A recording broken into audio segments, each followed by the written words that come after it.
अस्सलाम वालेकुम नाज़रीन, एक नई व्लॉग के साथ इस्लामाबाद हाई कोर्ट से मैं हूं मोहम्मद इब्राहिम अब्बासी। आज इस्लामाबाद हाई कोर्ट में बड़ी अहम केस की समाअत हुई है, ख़ास तौर पर अदालती रिपोर्टिंग के लिहाज से। मेरे साथ मौजूद हैं फ़याज़ महमूद साहब, जो कि Islamabad high court journalist association के जो है वो प्रेसिडेंट है। इनकी तरफ से दरख्वास्त जो है वो दायर की गई थी इस्लामाबाद हाई कोर्ट में। जो पेमरा का नोटिफिकेशन था या जो सर्कुलर था पेमरा का, उसको चैलेंज किया था। आज उसके ऊपर फैसला जो है वो महफूज हुआ है।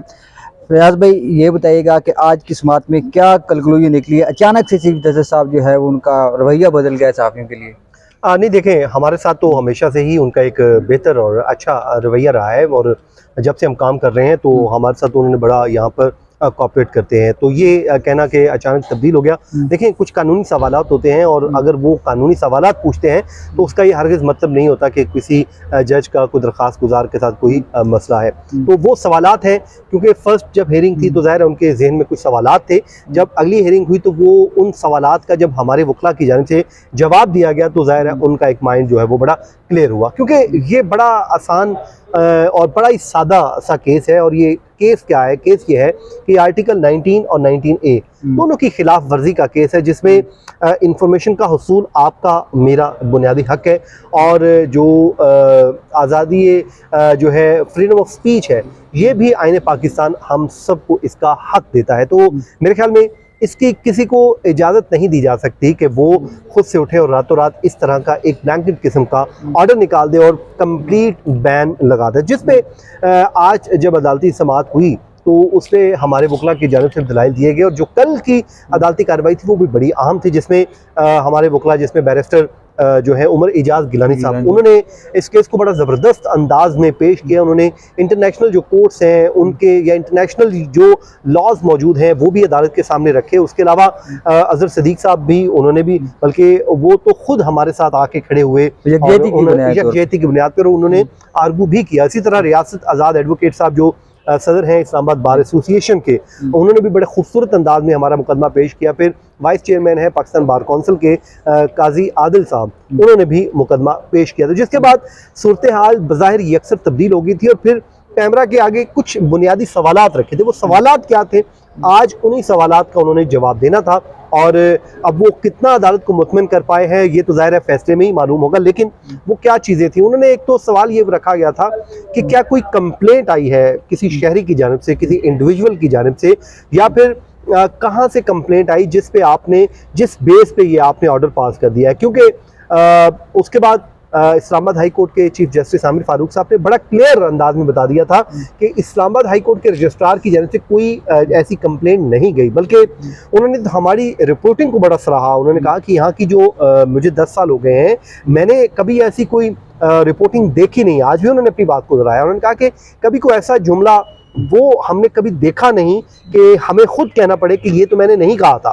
तो यहाँ तक वो हमारी रिपोर्टिंग से सेटिस्फाई है। फिर उन्होंने एग्जांपल दी। उन्होंने कहा कि कल घंटों की रिपोर्टिंग जो है समाअत हुई है, जिसपे एक जुमला था कि यहाँ की जो कोर्ट रिपोर्टिंग है 99.9% जो है वो एक्यूरेट होती है और मैं 1% उन्होंने कहा था कि मैं ह्यूमन 0.1% पर उन्होंने कहा जी मैं ह्यूमन एरर देता हूँ कि चले इंसानी गलती हो सकती है। तो उन्होंने कहा कि मैं हैरान रहा कि वो भी रिपोर्ट हुआ, मतलब इतनी एक्यूरेसी सामने आई है। तो ये हमारा कॉन्डक्ट है। तो फिर उसके बाद उनसे बार बार यही पूछा गया कि कौन सी ऐसी कोई डिस इन्फॉर्मेशन हुई थी या मिस इन्फॉर्मेशन थी, क्या था जिसकी बुनियाद पर मामला जो है वो पाबंदी की तरफ चला गया। आज भी अदालत ने सवाल उठाया, उसमें पूछा कि ऐसा क्या हुआ था जिसकी बेस पर आपने ये एक ब्लैंकेट किस्म का ऑर्डर कर दिया। तो जिसपे पैमरा के वकील की जानिब से मौक़िफ़ लिया गया कि सुप्रीम कोर्ट ऑफ पाकिस्तान के जो फैसले की गाइडलाइंस हैं उसको जो है उस पर अमल दरामद किया ही नहीं गया। तो फिर अदालत ने पूछा कि ठीक है, जो नहीं हुआ वो बताएं, अमल क्यों, आपके पास कोई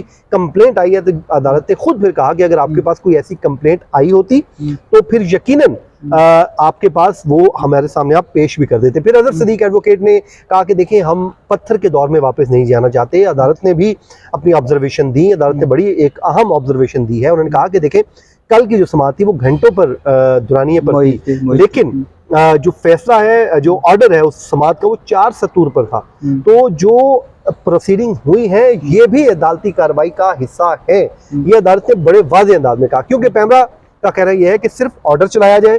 तो अब ऑर्डर में तो वो बातें नहीं हुई जो जज साहब की जानिब से, जो ऑब्जर्वेशन है, जो वकला की जानिब से आर्गूमेंट रखे जा रहे हैं। तो अदालत ने बड़े वाज़ेह अंदाज में कल भी कह दिया था, आज भी कहा है। कल उन्होंने कहा था कि जो ये अदालत जो है कानून की आईनी तहफ़्फ़ुज़ की मुहाफ़िज़ है और वो किसी भी सूरत पूरी दुनिया को डिप्राइव नहीं कर सकती उनके हक से, जो इंफॉर्मेशन का उसूल उनका हक है। देखिए, कोर्ट रूम में लोग बैठे सुन रहे हैं, वो सुन रहे हैं जो कोर्ट रूम के बाहर है, जिन तक इंफॉर्मेशन हमारे जरिए पहुंचती है, इस मीडियम के जरिए पहुंचती है, ये उन तक क्यों ना पहुंचे? उनका क्या हक नहीं है कि वो सुनना चाहें? तो इसमें हमारा तो कोई कसूर नहीं। अगर कोई ऑब्जर्वेशन ऐसी आ रही है जो दी जा रही है, तो वो हमने तो नहीं दी, हमने तो वो सिर्फ एज इट इज़ रिपोर्ट कर दी है। ठीक है, रात में जब प्रोग्राम्स होते हैं उस पर उन्होंने एक ऑब्जर्वेशन दी कि उसमें सम टाइम हो जाता है कि कोई ऐसी किस्म की जो है वो कहते हैं फैसले सुनाए जाते हैं। फैज भाई, आपको इंटरप्ट करूंगा, यहाँ पे जो फैसले सुनाने वाला जिक्र है वो मेरे ख्याल में उन्होंने रिपोर्टर से इस चीज का एतराज नहीं है। इस चीज रिपोर्टर का एतराज नहीं, देखिए वो भी समझते हैं कि रिपोर्टर जो मौजूद होता है, रिपोर्टर तो वही बात करता है। बल्कि रात में ABN पे था तो वहां पे इसी मामले के ऊपर जब बात हो रही थी, तो जो हमारे दीगर जो पैनलिस्ट थे वो कोर्ट में क्योंकि मौजूद नहीं थे, तो उनके रिमार्क्स तो वो थोड़ा सा दूसरी तरफ लेके जा रहे थे। मैंने उनको क्लियर किया, मैंने उन्हें बताया कि भाई ये रिमार्क्स इस तरह नहीं है, इस तरह है। तो मेरे ख्याल में एक तो अहम हल ये है इस मामले का कि जो कोर्ट रिपोर्टर्स हैं रात को प्रोग्राम में, इनको जरूर स्पेस मिलनी चाहिए।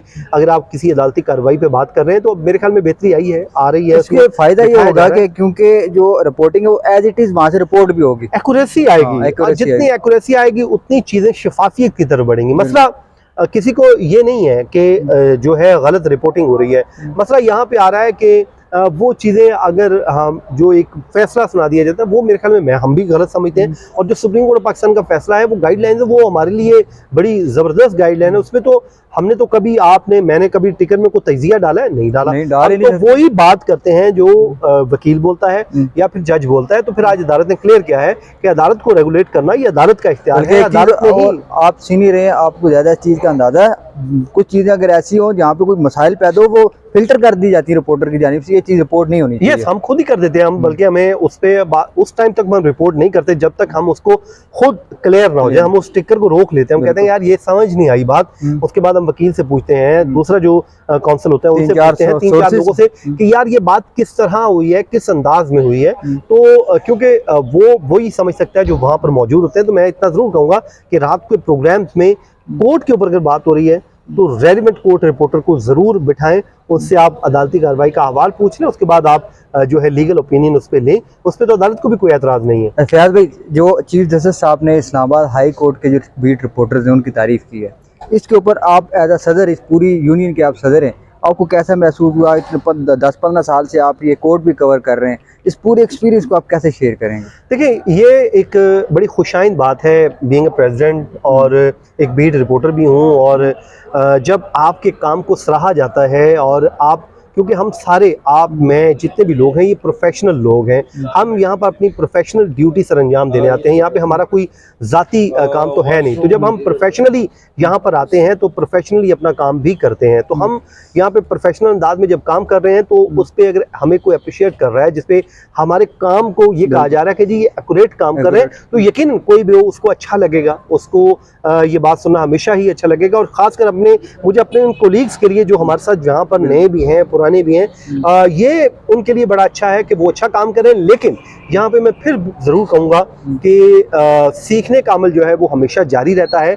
और इस जो अप्रिसिएशन के बाद हमें सीखने का अमल जारी रखना चाहिए। और कोई चीज़ गलती मुझसे भी हो सकती है, मैं भी इंसान हूँ, समझने में मुझसे भी मिसअंडरस्टैंडिंग हो सकती है और होती भी है। तो उसका तरीकाकार ये है, मैं आपसे पूछूं, आप मुझसे कुछ अंडरस्टैंड करें, मिलजुल के जब हम करते हैं तो फिर उसमें गलती का जो गुंजाइश है वो लेस हो जाती है, कम से कम हो जाती है। तो उससे एक्यूरेसी, हमारा मकसद यहाँ पे एक्यूरेट इन्फॉर्मेशन पब्लिक तक पहुंचाना है, क्योंकि फर्स्ट हैंड इन्फॉर्मेशन हमारे पास होती है। तो हम उसको जब लोगों तक पास ऑन कर देंगे तो हमारा फर्ज जो है वो पूरा हो जाएगा। फिर लोगों को डिसाइड करने दें कि जो कुछ हुआ है वो क्या हुआ है। बहुत बहुत शुक्रिया फयाज भाई। ये जो अदालती रिपोर्टिंग के हवाले से जो फैसला है वो अदालत ने महफूज कर दिया गया है। अगले हफ्ते तक ये फैसला जो है वो अदालत सुनाएगी। यकीनी तौर पर जिस तरह की ऑब्जर्वेशन अदालत की तरफ से दी गई है, हमें बतौर अदालती रिपोर्टर हमें यकीन है पैमरा का जो नोटिफिकेशन है ये मुअत्तल हो जाएगा और अदालती जो रिपोर्टर्स हैं वो आज़ादाना तरीके से और शफाफ तरीके से अपनी रिपोर्टिंग जो है वो जारी रख सकेंगे। अगली ब्लॉग तक हमें इजाज़त दीजिए। अल्लाह हाफिज़।